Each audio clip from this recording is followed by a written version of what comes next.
طالبانو ولې د افغانانو زړونه مات کړل؟ دوی ولې جګړې ته بیا زور ورکړی او له دوی سره خارجیان څوک دي چې جنګیږي؟ افغان حکومت بیا په ځواب کې څه وکړل؟ طالبانو له ترهګرۍ نه جلا کیدونکې ډله ده. افغان ځواکونو د طالبانو له بریدونو سره جوخ په عملیاتو کې د ترهګرۍ ډیر داسې کسان نیولي یا یې له منځه وړي چې له ترهګریزو ډلو او القاعدې شبکې سره تړاو لري او له طالبانو سره ګډ بریدونه کوي. دا په داسې حال کې ده چې د سولې راوستلو لپاره له امریکا سره د طالبانو په وکړه کې طالبانو د مهم شرط په توګه منلي چې له ترهګریزو ډلو به جلا کیږي، خو دا ژمنه هم تر پښو لاندې شوه او ګڼ ترهګر چې بهرنیان او د پاکستاني ترهګریزو ډلو سره تړاو لري په افغانستان کې د طالبانو له ډلو سره اوږه په اوږه د افغانانو پر ضد جګړه کوي.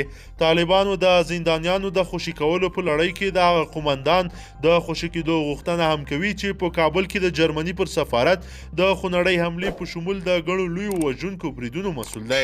دا ترهګر د دلیل الدین د ګلاب الدین زوی دی چې 2018 میلادي کال د میم میاشت په 9 په مبارک روژه میاشت کې د کابل زنبق څلور لارې ته نږدې د جرمني پر سفارت ټانکر بمي برید تنظیم کړی و. په دې چاودنه کې 150 وژل شول او 1500 نور ژوبل شول.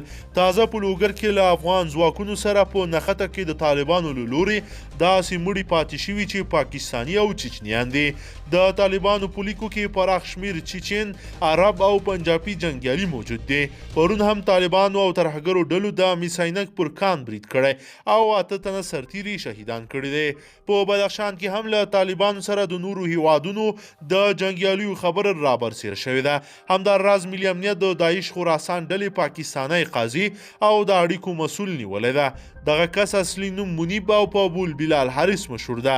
دا ترهګر د داعش قاضي او له خراسان څانګې سره د نورو وسلوالو ډلو د ارتباطاتو مسؤل او د داعش د خراسان څانګې د مرکزی شورا مهم غړی قاضي او له نورو وسلوالو ډلو سره لکه لشکر طیبه، حقانی شبکه، سپاه صحابه، د مولوي فضل الرحمن اړوند جمعیت العلماء اسلام او د طالبانو پیښور شورا سره د داعش د خراسان څانګې د همغږۍ او ارتباطاتو مسؤل دي.